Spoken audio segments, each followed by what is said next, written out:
Hello and welcome to another edition of the Moving Iron Podcast. This podcast is proudly provided by Axon, helping dealers move more iron for almost 100 years. Find out more at axontire.com. Axon was started almost 100 years ago out of a passion for keeping agriculture moving. It's that same passion that drives them today. With a vision for a better experience for both farmer and dealer, they set out to create a better way to move more iron. When you partner with Axon, you get immediate access to a full range of products and solutions designed to meet the complex needs of today's grower. Axon carries all major brands and sizes of tires, wheels, and tracks. From custom colors and sizes to fully customized wheels, you can have the solution for virtually any problem today's farmer is trying to solve. To find more or become an Axon dealer, please visit axontire.com. This podcast is also brought to you by Valley Transportation. Valley has over 33 years in the trucking business, moving ag and construction equipment across the country. For more information, go to valleytransportation.com or give Parker a call at 800-657-4910. At Valley Transportation, our goal is to help you reach yours. Moving higher in the 21st century. Hard-working people working hard for you and me. Moving higher, time and time again. Through the years you'll find us here. Moving higher. Hello and welcome to Moving Iron Podcast. This edition of the Moving Iron Podcast is brought to you by a brand new sponsor that I'm pretty excited to have a part of the podcast here, Valley Transportation. And Valley Transportation is someone I've done business with for 5 years now, 6 years now since I first found them. And rarely do I have people on here that I don't find some value in that are going to, to the community of the equipment business as a whole. And I'm lucky to have Brad and Parker here from Valley Transportation to talk about, their company, what's going on. So Brad, we'll start with you first. How you doing today, man? Good. Thanks for having us, Casey. I appreciate that. Parker, how you doing, bud? Excellent. Good talking to you again. Good talking to you too, man. So, well, Brad, let's talk a little bit about Valley Transportation and what it is. Okay. Valley started back in 1989 with 2 trucks, and I was currently running a trucking company prior to that we had about 35 trucks, and we left there and started our own company, and we've been growing it over the years. So we've been in the ag equipment business for 40 some years now. So moving ag equipment all over the U.S. So. Yeah. And it's the one thing I like about Valley is, and compared to some of the other people that I work with, is that when I call and tell you that I need to move a combine, I get, Pete on the phone or somebody like that help me move a combine.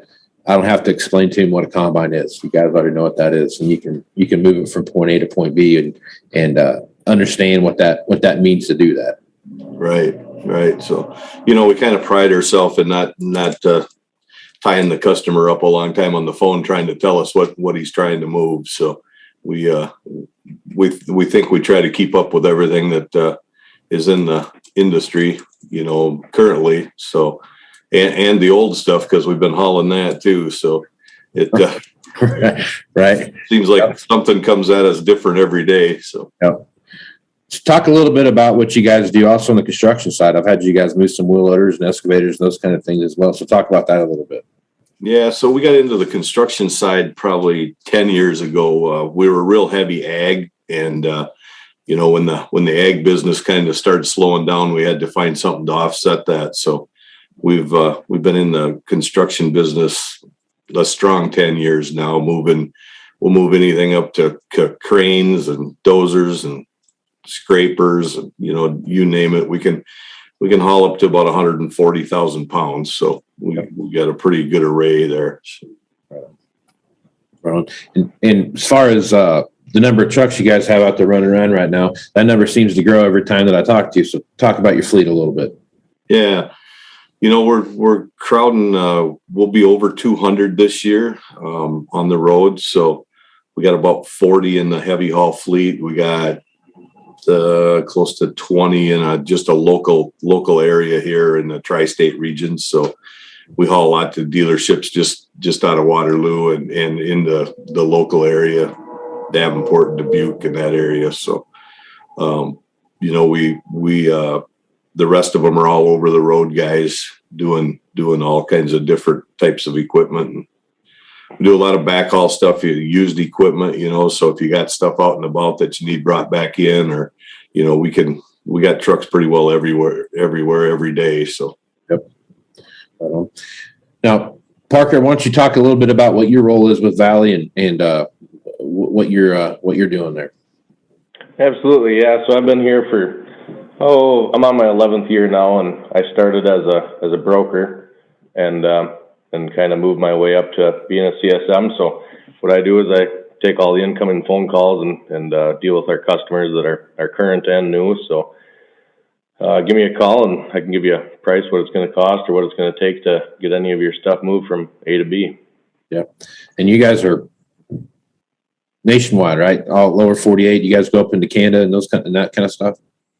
Our trucks don't go to Canada, but I got companies that I deal with that can get our stuff in and out of Canada. Gotcha. So that's not an issue. I got contacts for that as well. Right on. Good deal. Well, let's spend a little time here talking about what you guys see happening out there. It seems like logistics is it's just a nightmare right now, along with everything else that's out there. Whether we're waiting on parts or this, that, other thing. Logistical challenges are popping up, and a lot like the dealership business, the guys that are running those trucks are aging. So I guess as you take a look at what's going on right now, what are some of the big hurdles that you guys are trying to overcome right now?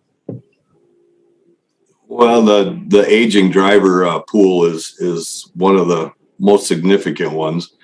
With the new infrastructure bill, they passed a new rule that we're going to be able to train 18-year-olds to run across the state lines. It's pretty aggressive training, so it's going to take a lot to get those guys to be capable of doing that. But at least we get our hands on them, maybe out of high school instead of waiting and losing them to a different market down the road. So it's something that we hope is going to help. We'll at least get to attempt to get those guys moving first, and into a industry that they don't walk away from and leave, finding new avenues and new things until they're 21. So I think that'll be a big thing. Parts shortages are terrible right now. We got trucks down all over, sensors and things like that are causing us a lot of grief. So, with the COVID, it just took a lot of the drivers out of the workforce, so they just went home and stayed there. So we're fighting that battle too. One thing I've noticed about the younger generations coming in is that there's a large swath of the kids that are coming out of high school right now that are hungry to go to work, but not necessarily go to college, right? And I think we're starting to see the rebirth of kind of those apprenticeship programs, that were kind of big when I was in high school. You'd go to get out of high school, you had some opportunities to go to be like an electrician or a carpenter or something like that and go through some apprenticeship programs. We're starting to see a lot of the skilled labor, truck driving, like you just talked about. Looks like there's starting to be some of that apprenticeship style kind of approach to getting these kids back into the industry. Yeah, for sure. I think we moved away from that for a long period of time, and the effects are starting to show. So yeah. We're happy to see some of that coming back, where maybe some of these kids are thinking about going to work and getting out into a field right away. Yep. Yeah, we're starting to see that, on the technician side as well. I mean, we're seeing more kids that are kind of shying away, even going through the community college process, as much as they just want to go to work, start getting some money in their pocket. And sometimes you build a better person, I think, by just letting him get in there and get his hands dirty. Yeah, absolutely. Yeah. Absolutely. Now, Parker, what is some of the stuff that you've seen on your end that are maybe some snags that people should look out for when they're calling you about booking freight? Yeah, so like the supply chain thing, there's a few manufacturers that we haul for out in California that we, once in a while, everything's scheduled to load on whatever day. Well, you might find the day before that one part didn't come in and you might be waiting a few weeks. So that is one of the things, but right now, the weather with winter coming and stuff like that, stuff to be prepared for ahead of time is, you know, depending on where it's coming from, if it's in the northern part of the country, weather could start playing a factor. Yeah. Road closures and different stuff like that, and holidays as well. Get a lot of drivers wanting to go home and stuff. So, and then travel restrictions around holidays. Right. But so that's one thing to keep in mind if you want to get some stuff moved, you know, towards the end of the year here. Yep. Are you seeing any kind of like lead times that people should start being aware of? For example, you know, if it used to take 2 or 3 days to get something from, you know, the middle of the country to one of the coasts, now it might take 4 or 5 days to make that happen. Yeah, it could. We've kind of caught up the last few weeks here, it seems like. Before that, though, like around harvest and before harvest, when everybody was trying to get equipment, you know, right, for the field, it was looking, you know, 2 to 3 weeks sometimes here and there. But it obviously depends on where it's coming from. You know, the Midwest, there's so much freight. It's not getting picked up as fast because the amount of trucks compared to the amount of loads there are. When there's a lot fewer trucks than there is freight, you know, that kind of backs stuff up. Right. So I'll throw this question out to both of you, and either one of you can answer this. But we start taking a look at the container situation in, especially on the West Coast, and on the East Coast too, I guess to some extent, but primarily the West Coast. Is that tying up a lot of trucks right now, getting those containers in and out of those ports, and the availability of driver pool and those kind of thing that we see out there? Is that causing some havoc with getting stuff booked? Yeah, you know, it's definitely containers, but you know, with the construction and ag equipment coming out, it's you know, it hasn't changed a whole lot. But I haven't really looked at the container side of it. Have you, Brad? You know, I'm keeping my eye on it. It's you know, a lot of that container issue was caused by California with some of their new rules, you know, so a lot of that was self-inflicted pain.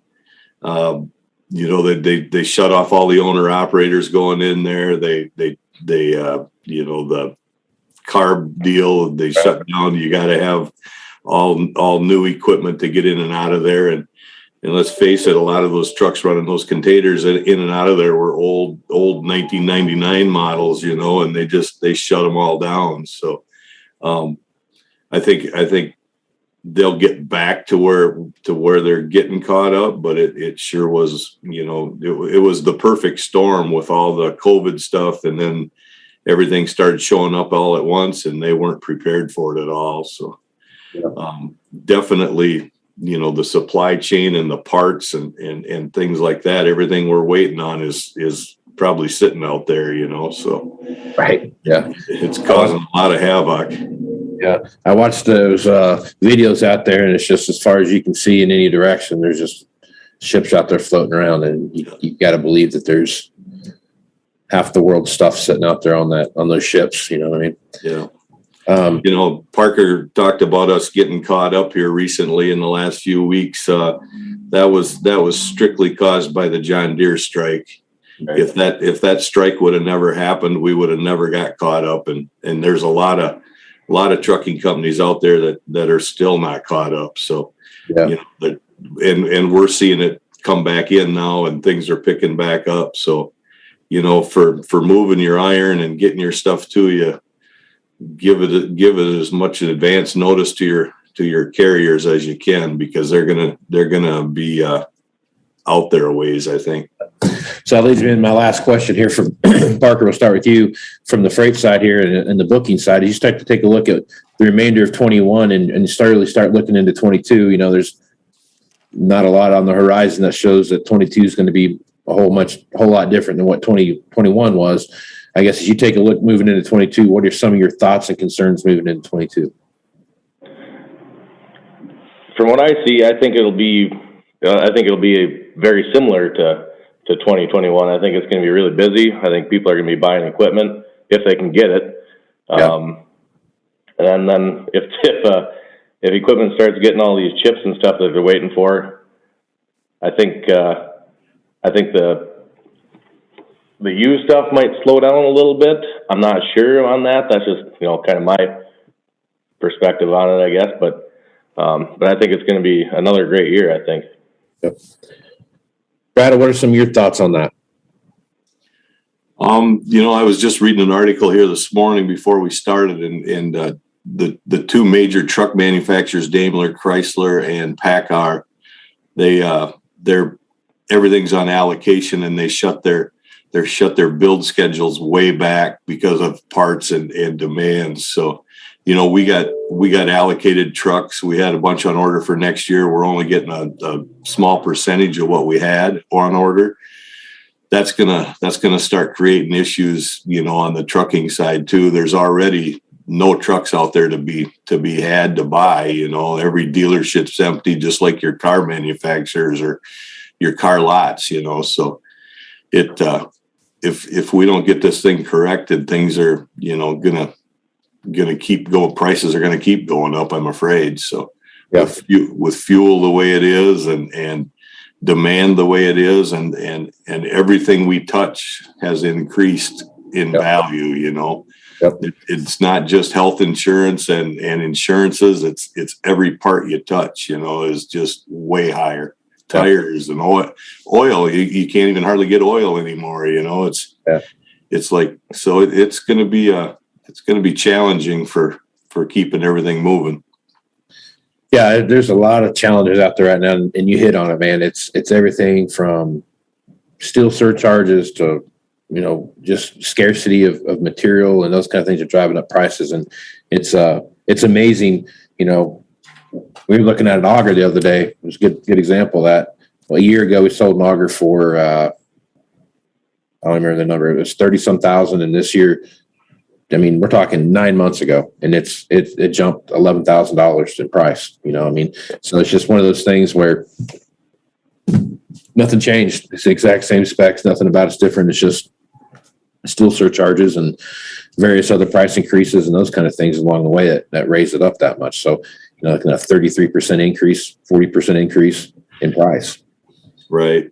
I'm selling some of my old 2017 model tractors. We did get a bunch of new ones in here, so we're selling some of those older ones, and the price on the older ones are almost what I gave for them back then. So it's ridiculous what these prices are doing. And we had surcharges coming in on our new trucks of $8,000, $8,600 a truck.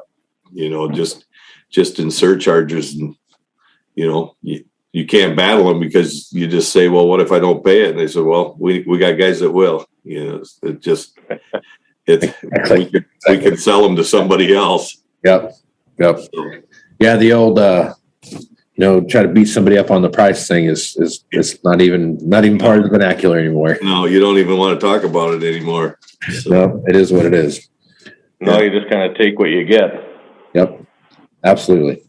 Well, guys, I'm excited about this partnership. I mean, if there's any one company that I work with that I find it's the easiest to work with, it's Valley Transportation. So I appreciate you guys being a part of the Moving Iron podcast. Thanks, Casey. We appreciate it.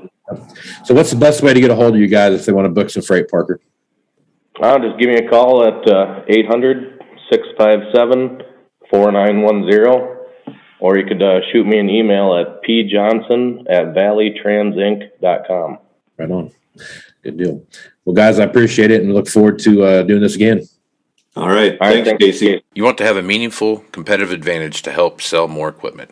Whether you represent the sales, parts, or management department of an implement dealership, there's a surprising amount of complexity when it comes to tire, wheel, and track technology. Let Axon worry about that so you can get back to supporting your customers.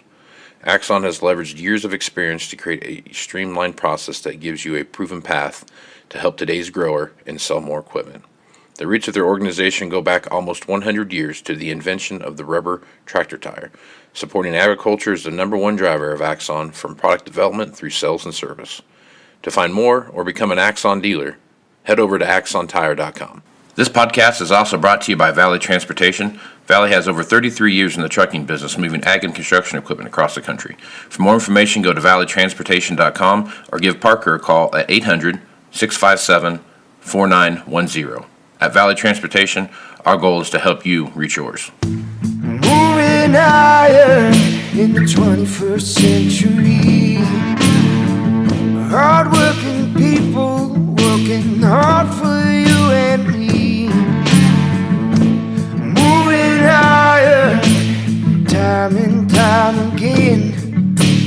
Through the years you'll find us here. Moving higher.